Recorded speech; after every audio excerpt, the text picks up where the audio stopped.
And when Rachel knew that she wasn't getting any children, Rachel was envying her sister. And so she told Jacob, her husband, "Give me a child or I'll kill myself." That's what she said? Huh? That's what she said? Wow. Yeah, I know. She did. That's horrible. I know. "Give me a child or else I will die." Okay. And Jacob's was... And Jacob was really mad against Rachel.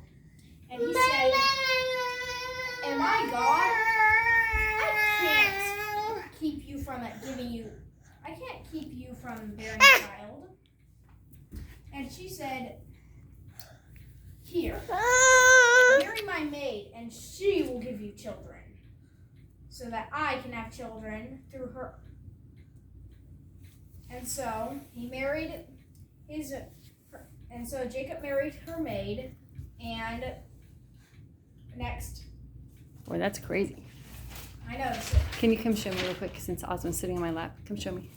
All right. Just. Come here, Elliot.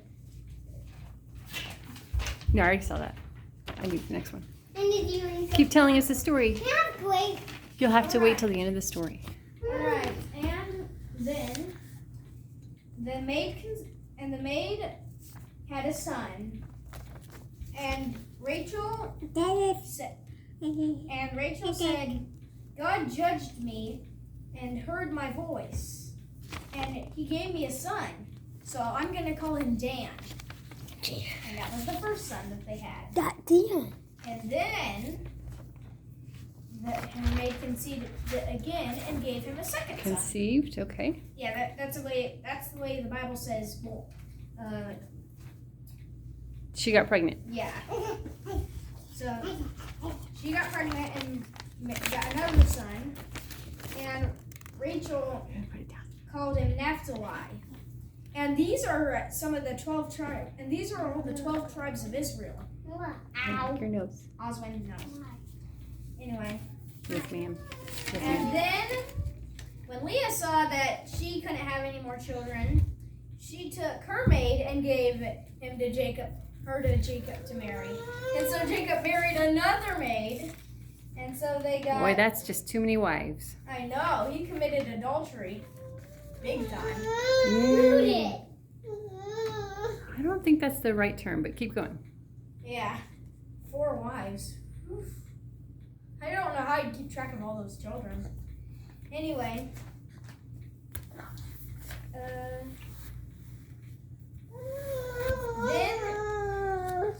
Then her maid got conceived and got a son. Oh man, all their children are sons. And anyway. Are we ready for the next one? Him Gad. And so. Bastion. Net. And then they got another one and called him Asher. And then Jacob went over. Oh wait, never mind. Anyway,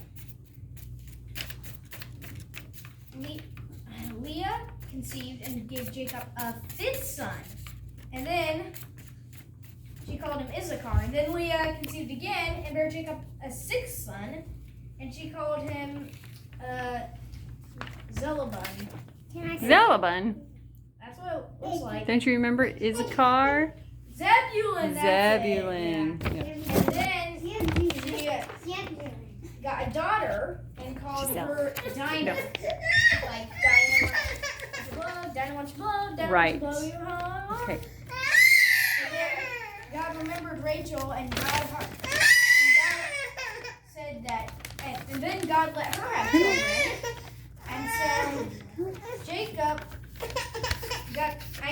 then Rachel got a son and called him Joseph. And then Jacob told Laban, and then Jacob went over to talk to Laban, and he said, "I want to go away from here. Good boy. I want to go back home. Okay. And I want to bring my wives and my children. I've served you 14 years for this, and now I want to go home." And Laban said, "I want you to stay here." We hold this for me? I learned that Hold it the in. Lord That's the blesses me for your sake. That means when Jacob is here, the Lord is blessing him. Oh, Elliot, the next picture, by the way. Oh, I did it. I did the next one. Good. And so,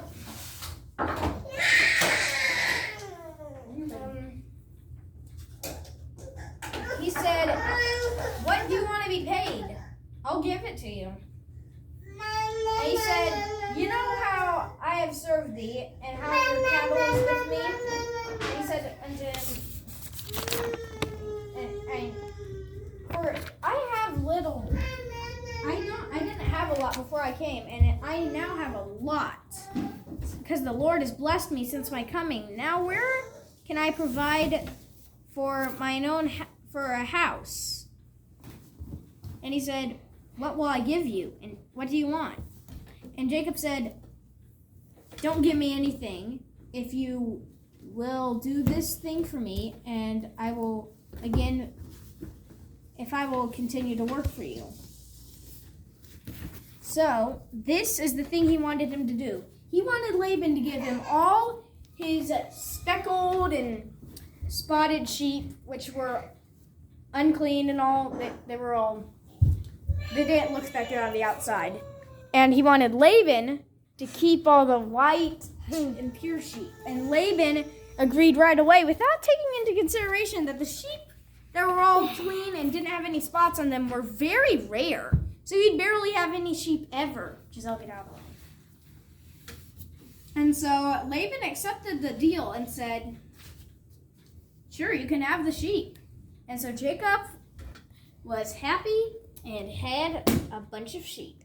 And the moral of this story is, don't trick other people, because you know how Laban was trying to trick Joseph. He made him work for a bunch of years. He tricked him with the wives, and there was barely any pay. He tricked him with his pay. And anyway, now God told Jacob to ask for the sheep. And when Jacob did, Laban all of a sudden found himself tricked. So don't trick other people. It's not a good